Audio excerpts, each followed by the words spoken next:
अखिल भारतीय मराठा महासंघाच्या वतीनं विद्यार्थी तसंच युवकांसाठी शनिवारी शाहू स्मारक भवनात शिक्षण व्यवसाय उद्योग मार्गदर्शन शिबिराचं आयोजन करण्यात आलं होतं।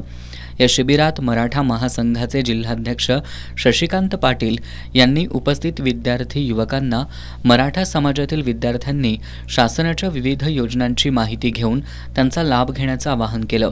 मराठा महासंघाचे राष्ट्रीय उपाध्यक्ष वसंतराव मुळीक यांनी मराठा विद्यार्थ्यांना शासकीय योजनांची माहिती व्हावी यासाठी या शिबिराचं आयोजन करण्यात आल्याचं सांगितलं। शासकीय योजनांचा लाभ घेताना मराठा विद्यार्थी युवकांना अडचणी आल्यास मराठा महासंघाच्या कार्यालयाशी संपर्क साधावा असं आवाहन मुळीक यांनी केलं।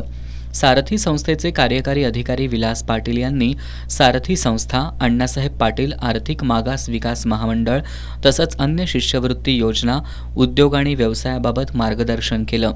यावेळी शैलजा भोसले, शंकरराव शेळके, अवधूत पाटील यांच्यासह महासंघाचे पदाधिकारी आणि विद्यार्थी उपस्थित होते।